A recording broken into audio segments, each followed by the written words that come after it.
কখনোই কোনো কিছুর সাথে জড়িত ছিলাম না, এখন পর্যন্ত নাই। আমার চাচাতো বোনের হাজব্যান্ড এটার সাথে জড়িত বলে যে আমি থাকবো এমন কিন্তু কোনো কথা নেই। আমি ডাক্তার ফারজানা রহমান, আমি পেশায় একজন চিকিৎসক এবং একজন সোশ্যাল ওয়ার্কার।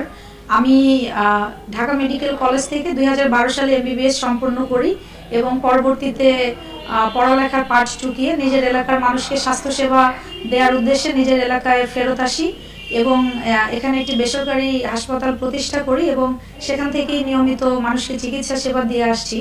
পাশাপাশি আমি বিভিন্ন সমাজসেবামূলক কাজের সাথেও যুক্ত আছি। তো যে কারণে আসলে এই এলাকার অনেক মানুষই আমার পরিচিত বা অনেকেই আমাকে চেনে।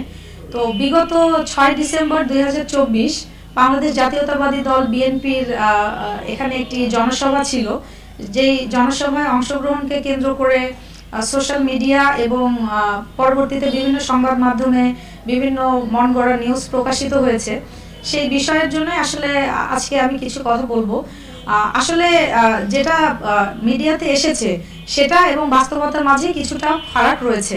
যেমন আমি একজন চিকিৎসক এবং আমার আসলে সিংড়া সরকারি উপজেলা স্বাস্থ্য কমপ্লেক্সের পাশে আরেকটি ব্যক্তিগত চেম্বার রয়েছে। গত শুক্রবার দিন আমার ওখান থেকে একটা পেশেন্টের কল ছিল পেশেন্ট দেখতে যাওয়ার জন্য। তো আমি লাঞ্চের পরে সেখানে যাওয়ার উদ্দেশ্যে বের হই। যেহেতু একটা বৃহৎ রাজনৈতিক দলের জনসভা ছিল সেহেতু এলাকায় ব্যাপক জনসমাগম ছিল। তো এখান থেকে আসলে হাসপাতাল গেট প্রায় 2 কিলো দূরত্বে অবস্থিত। তো আমি সেখানে যাওয়ার উদ্দেশ্যে কোনো যানবাহন খুঁজে না পেয়ে আমি আমার কয়েকজন স্টাফকে নিয়ে সেই চেম্বারের উদ্দেশ্যে যাত্রা করি। তো এটার পথেই কোর্টমার্ট পড়ে যেখানে জনসভাটা হচ্ছিল। তো সেই পর্যন্ত যাওয়ার পরে যেহেতু আমাকে আসলে অনেক মানুষজন চেনে, সেখানে কয়েকজন আমাকে দেখে আপনি কেমন আছেন বা কোথায় যাচ্ছেন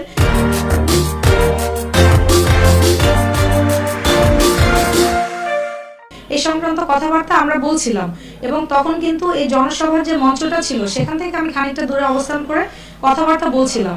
এখন যেহেতু আমি একজন মহিলা এবং চিকিৎসক এবং সমাজকর্মী, সেই হিসাবে অনেকে আমাকে চেনে, ভালোবাসে বা সম্মান করে। তো এই সময় যেখানে অনেক লোকজন ছিল আমাকে কেউ একজন বললো যে আপনি এখানে দাঁড়িয়ে কথা না বলে আপনি একটু স্টেজে ওখানে বসতে পারেন, যেহেতু ওখানে বসার অ্যারেঞ্জমেন্ট ছিল। তো আমাকে একজন সম্মান করে বলেছে এবং আমি আসলে কোনো রাজনৈতিক ব্যক্তি নই, তো আমার কোনো রাজনৈতিক অভিপ্রায়ও নেই। সো আমি আসলে সরল বিশ্বাসে সেখানে গিয়ে বসি এবং কিছুক্ষণ অবস্থান করার পরে যেহেতু আমার পেশেন্ট ছিল আমি নিজেই ওখান থেকে চলে আসি।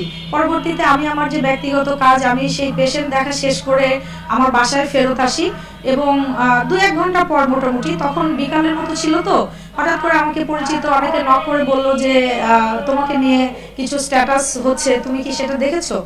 আমি তখন ফেসবুকে ঢুকে দেখি যে একজন বিশেষ ব্যক্তির অনুসারী কিছু ছেলে আছে, কিছু ফেক আইডি ছিল, হয়তো কিছু জেনুইন আইডিও ছিল, আমি তাদের সবাইকে আসলে চিনি না।